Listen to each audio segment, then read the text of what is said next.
Chicago Tomahawk. I'm Mike, and I got my line mate Matt with me.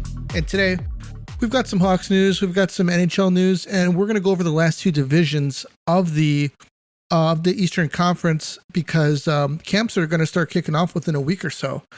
So, Matt, this weekend they had the prospect the prospect showcase once again, like last year, between the Blackhawks and the Minnesota Wild, which I think is really cool, man. I think it's really cool because like a lot of these kids don't have any NHL experience or pro experience.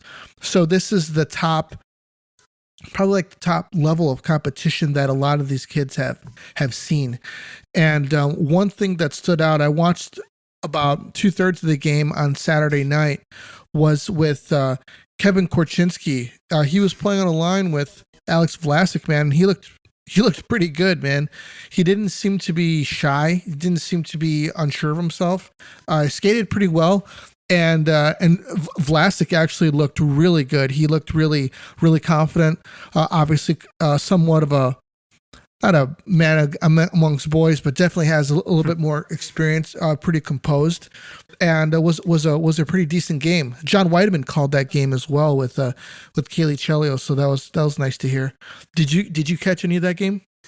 I didn't catch any of the games. I did see a lot of the clips, and I noticed that Lukas Reichel was having a pretty bright couple games. Kevin Korchinski was, hyped up. They had him, a lot of spotlight on him being the first round pick and everything. And it's something the Hawks kind of got away from, was drafting good defensemen. They've always picked that forward lately. And, back in the day, it was, you had Keith, you had Seabrook already, you had Jarmelson, they drafted guys like Cam Barker and Nick Leddy.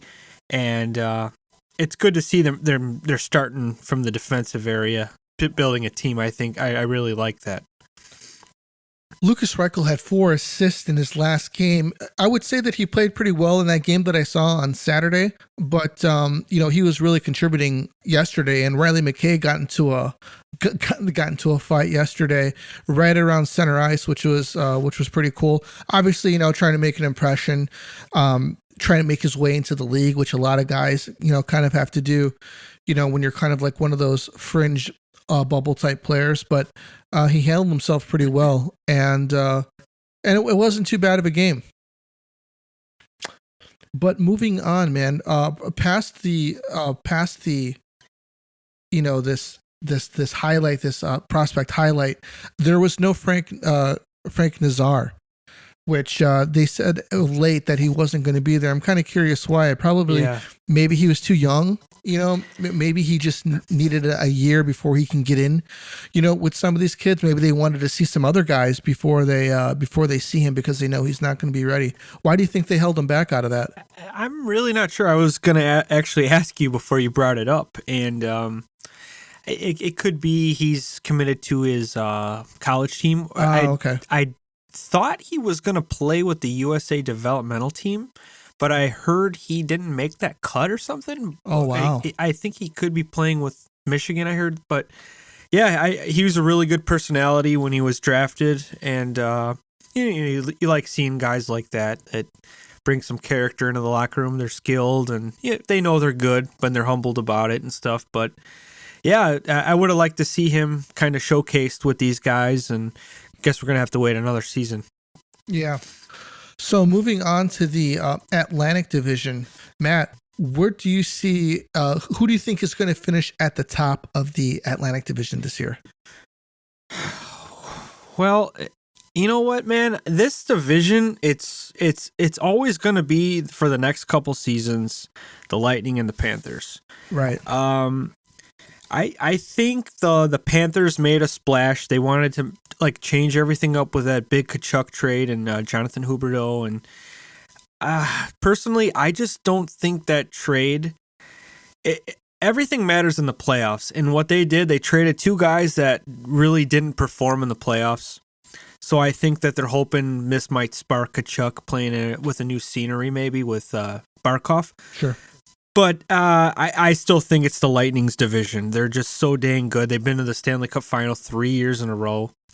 They lost, recently to the Avalanche. Their guys are probably burnt out, tired, but looking at the other teams, I just think it's still their division. I think the Panthers are going to finish at the top of the Atlantic Division this year because, well, you pretty much said it. Lightning have played a lot of hockey. I think that they're going to have some bumps and bruises that are going to be lingering, and the Panthers, to be honest with you, they haven't gone as far as the Lightning have. So I think that they're going to be sitting at the top of the division.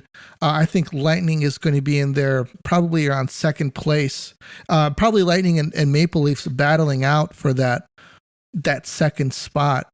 And then who knows, man? Do you think that the Senators can maybe sneak into that fourth spot, or is that still the kind of Bruins territory? Oh man, I think it's going to be a bloodbath with, well, they got to worry about the other division too, but sure. I just think that the top three in this division, it's kind of a lock with the Lightning, Panthers, and the Maple Leafs. I'm surprised they let Campbell go in net. They're going with like the cheaper route in goaltending.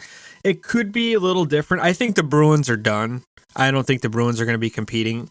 I think the Red Wings are going to take a step forward, but I think it kind of sucks. The Red Wings got better, but so did everybody else, I feel like. But I think that last spot will probably go to a team in the Metro. Yeah, you're right. Maple Leafs probably got worse, but I think their offense is just so good, it's not going to matter some nights. Yeah, that's a good point. I think where it really bites them, though, is in the playoffs, though. Yeah, like, I was chatting with somebody with, I think it was in the Flames Twitter guys. I made a take about Jack Campbell in net, and I think Jack Campbell is going to thrive this season with the Oilers.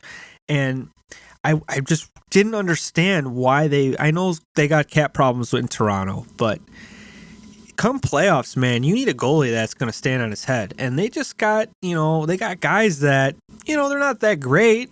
I honestly would have made a pitch for Fleury. Like, hey, Fleury, I'll give you $7 million 1 year. Let's get over the hump, but they didn't do it. They're trusting Marner and Matthews to carry him in there. But I could see, honestly, I could see another first round exit, man. Yeah, I can too. Actually, I'm going to call it right now that I think the Leafs are going to have a first round exit because I think that they're going to miss Jack Campbell big time.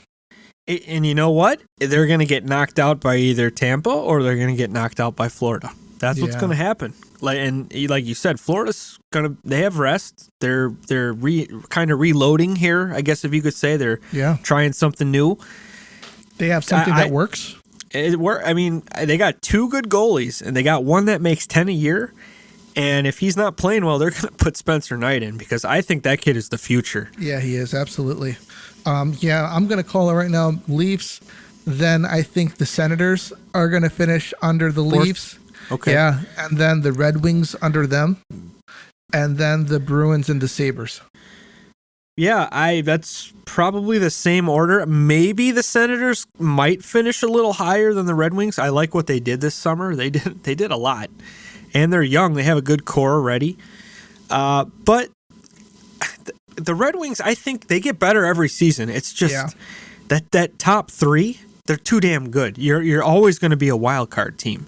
And you look at the other division in the Metro, you got a lot of good teams there. And one of those teams is going to be a wild card spot. Maybe even two of them. So just kind of bad luck for the Red Wings right now. Speaking of the Metropolitan Division, we'll head on to them. We'll head off to them in a minute. I was just curious. I just want to see where you're at with the Senators, man. I think that they're a better team than they were last year, but I think that the Red Wings are going to be better than them, man. I think that the Red Wings have been grinding, trying to get better. The Senators, I think they were needing some key guys to become a better team. I think that they became that last year. Obviously, having Alex DeBrincat is going to be a key factor for this team. But do you think that they could be a better team than the Red Wings this year? I think the Red Wings are better in net. I think that they got Ville Husso from the Blues, who was kind of like a target Hawks fans wanted to, and I'm like, we're rebuilding. Why would we do that? We're just going to waste money on this guy in his 4 years? No way. But they got Ville Husso, and I believe they still got Nedeljkovic, who's still a good goalie. Absolutely. I mean, he's still a good goalie. It's just a new change of scenery. I bet you it's going to be a good competition, a 1 and 2 competition this year. Sorry. But I think that Ville Husso will probably end up taking over that net as the 1A, but you got a good 1B, very good 1B in Nedeljkovic. But jumping over to the Senators, Cam Talbot, man, he's been around now. I feel like every 2 years it's a new team with him. And I know they bought out Matt Murray, or they traded Matt Murray to Toronto, which it's not going to work there either. Yeah. And then you got a former Blackhawk, Anton Forsberg, who's kind of held the net pretty well in Ottawa. And I liked him when he was a Blackhawk. It's just, it was never meant to be here. But yeah, I like the goaltending edge for the Red Wings, though. But I do like they added Claude Giroux. He's a 1,000-point player, I believe. Very good playmaker. You got DeBrincat, who's that, the shooter, and you got Brady Tkachuk, the guy who is like Mr. Do Everything. He can fight you, he'll score. Tim Stützle, Josh Norris, good players, man. I mean, I think the offense might be a little better though in Ottawa, so could be a good little battle for that wild card. Interesting you bring up Anton Forsberg, leaving the Hawks, going off to another team and finding some success. The same thing can be said for, Gustav Forsling, he was with the Hawks. With Florida. Yeah. He showed some flashes of him being good, and he goes out to Florida, and he's a mainstay there, along with, on top of that, Jan Ruda over with Tampa Bay. Yeah, I really liked Ruda's game. They were actually playing on a line together, and they were playing pretty well. Oh, man, that's just mismanaged. They didn't fit the right system or whatever lack of system, and he's doing great in Tampa. They love him there. I think he's their 5'6". Sometimes he's jumping up to top 4. Yeah, it's good defense. So before we move on any further, I want to give a word from our sponsor, DraftKings Sportsbook. The NFL action is in full swing here at the DraftKings Sportsbook, an official sports betting partner of the NFL. We're talking touchdowns, big plays, and even bigger wins. New customers can bet just $5 on any NFL team to win and get $200 in free bets if they do. If that's not enough, everyone can boost their winnings with DraftKings stepped-up same-game parlays. Right now, for every leg you add, you can boost your winnings up to 100% with payouts bigger than ever. Why bet on football anywhere else? To make the things even sweeter, you could throw down on stepped up same game parlays once per game day, all season long. Now, what you need to do is you need to download the DraftKings Sportsbook app now. Use a promo code ShyTomahawk to get $200 in free bets if your team wins when you place a $5 bet on any football game. That's code ShyTomahawk, only at DraftKings Sportsbook, an official sports betting partner of the NFL. Minimum age and eligibility restrictions apply. See the show notes for details. Now, it's kind of crazy, man. When the NFL season starts, betting starts getting off as if it hasn't been going on during the MLB season. Hockey's right around the corner. And it's really cool, man. When the football season starts, I'm like, man, hockey's like a month away. And as each week goes by, week 2, it's like 3 weeks. We're going into week 3. We're down to about, 24 days or 22 days or something like that until the hockey season starts. So yeah, it should be great. Let's move off to the Metropolitan Division. I'm going to make my pick to finish on top of that division. I think it's going to be the Hurricanes, man. I think that this is a team that has been very, very competitive, the past, I would probably say 3 years, looking to take that next step. This could be the year, man, where they finally, kick some of that bad luck or even stop shooting themselves in the foot come playoff time and take that next step. What do you think? Well, I am actually, it's hard for me to say this, very hard. I think that the Rangers will take the crown in the Metro Division. Okay. I just think that Shesterkin is going to have a huge breakout year. I mean, He's number 2 in the world still, but I think he wants number 1, and I think this is his year. I like what you said, though, with the Canes. I still believe the Canes will come out of this division in the playoffs. I've got the Rangers at number 2, solely because of Shesterkin, but I don't think that he's going to be playing in God mode like he was last year. So we're just flipped. I got the Canes at 2. Right. Okay, cool. After that, I'm going to go with the Penguins, man. Same. I agree. Sidney Crosby, you got Malkin back. You got Letang back.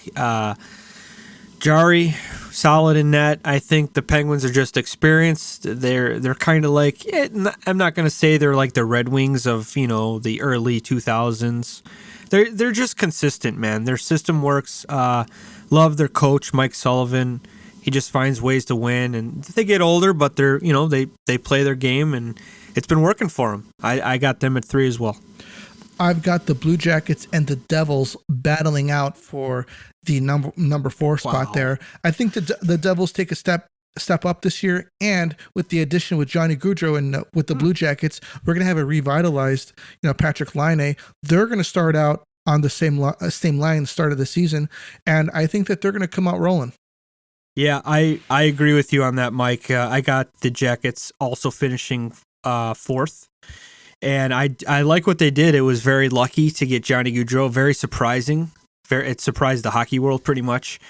And a lot of disappointed Flames fans. It was pretty brutal to see on Twitter. But yeah, I mean, they have a good young squad. Patrick Laine has got to be the happiest guy in the world. He's got a Patrick Kane-like playmaker to play with them. So I like the Jackets making the playoffs this season. Next, I've got the Islanders and Flyers. I think the Flyers are going to finish last. They're looking for an identity. They got a new coach going in this year. I think that I know that your favorite guy. He's going to go in there. I think that he's going to change things there and help them build an identity and build something from the ground up. And build it into something, but I don't think that they're going to have it at the start of the season. So I think they're going to come off to a rough start that they're not going to be able to kind of turn around as the season goes on. And I think the Islanders will be right above them. Yeah, I got the Islanders finishing higher than the Flyers too. It's just surprising the Islanders didn't do anything this summer. I think they were striking out on free agent after free agent, and it sucks if you're an Islanders fan because. Yeah. I mean, 2 years ago, they were 1 game away from the Stanley Cup final. Yeah. So it's kind of been a big drop. And as for the Flyers, yeah, man, Torts is already changing the room. Yeah. From what I've read, he doesn't like the locker room. He's very concerned with it, and he's like, I want to get this taken care of as soon as I can. He says, I know it's going to take a while, but we're going to fix it. We're going to get on the same page. And hey, give him credit, man. He fixed that Blue Jackets team. Absolutely. I mean, they were nothing. They were not even a threat, and he made them. I mean, they beat not the champs, but they beat a Stanley Cup contender. Right. They swept them that season, Torts. So that's when I feel like they made a lot of noise, and they kind of said, hey, take us serious. And since then, they've been, getting better and better. But the one team I think that will finish above the Flyers and the Islanders, I think the Devils are going to make a little bit of a jump, but I still don't have them in the playoffs yet. Jack Hughes does his big money contract kick in this season? Yeah, it does. I believe $8 million, right? Yeah.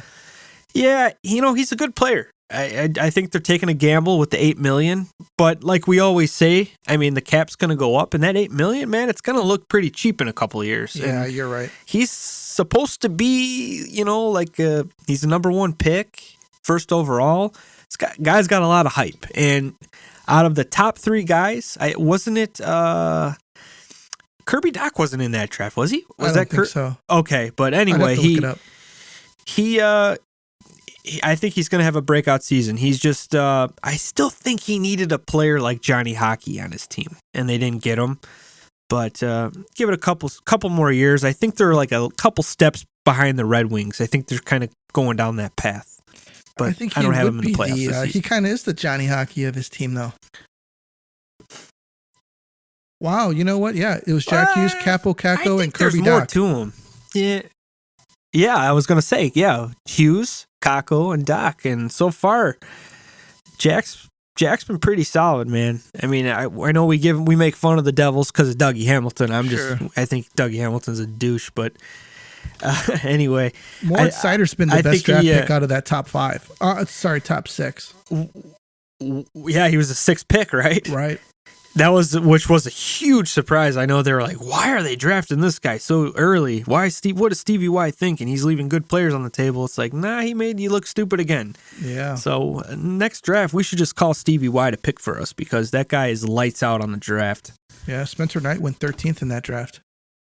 Yeah, Dale Talon, I believe, picked him. That was a good draft. But yeah, I think Jack might need a Johnny Hockey-like player on the team, and I think Jack's got to shoot the puck a little bit more. I've seen him score some pretty good goals. Yeah. It kind of reminds me of an early Kaner. Kaner always wanted to pass, and it's like, no, dude, your shot's sick. Use it.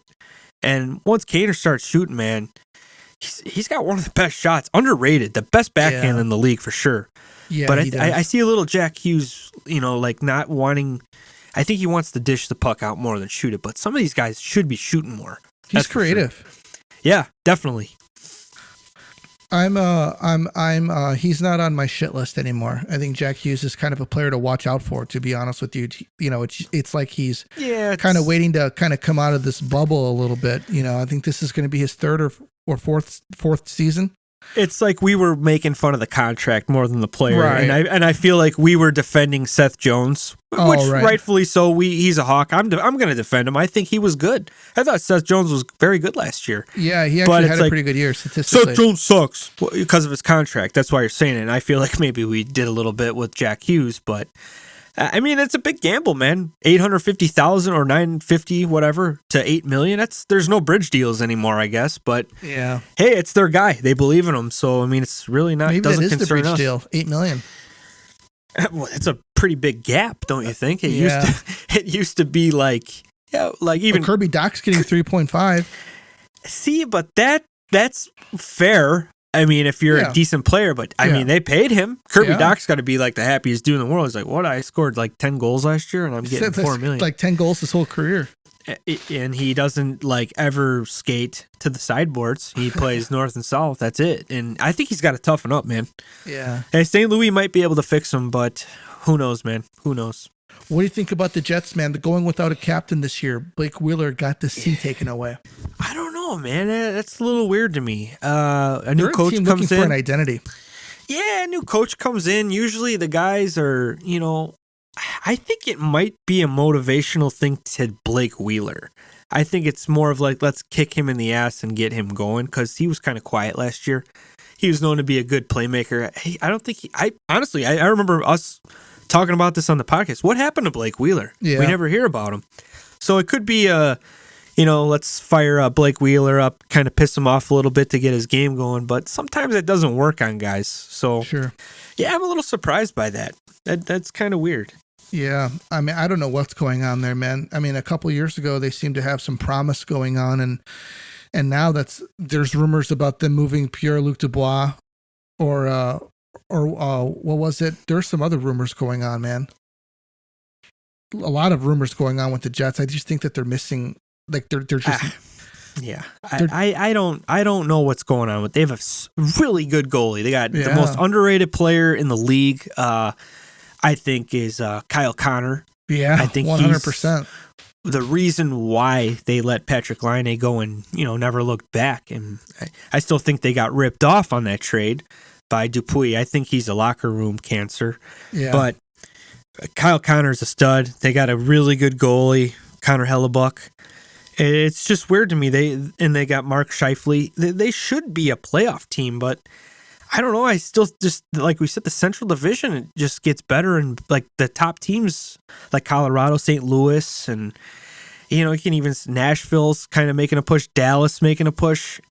I mean, the Jets kind of are just right in the middle. They don't know what they want to do. Like, yeah, we're going to go on a little win streak, and then, hey, we're going to lose like 5. It's really weird to me because they got a lot of talent on that team. They do, and I'm really curious to see how it plays out there this year. Nathan McKinnon is close to a new contract. He wants to be an AV for life. I was talking to some people on Facebook about it, and a lot of people throwing out different types of numbers. I'm predicting $12 million a year for McKinnon. Because in a couple years, I think that's going to be a really fair deal for him. As of now, it's even a fair deal because he's played, he's been one of the most underpaid guys in the league for the past 5 years.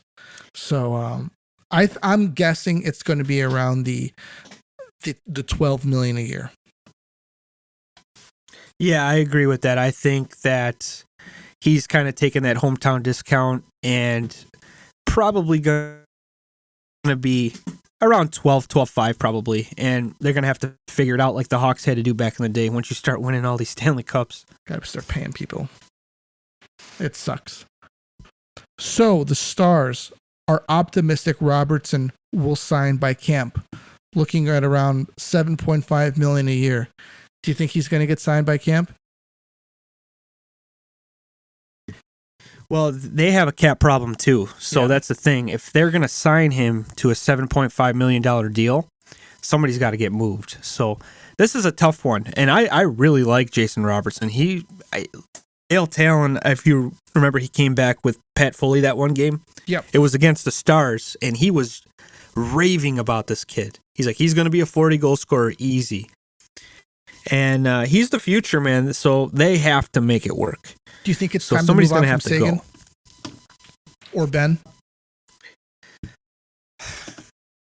Yeah, I think if they can find somebody that wants him, I would pull the trigger because you got that Rupe Hintz, you got Jake Ottinger locked up in net. Yeah. You got to start thinking about the future. If you hold on too long, you're going to be in the Hawks' shoes.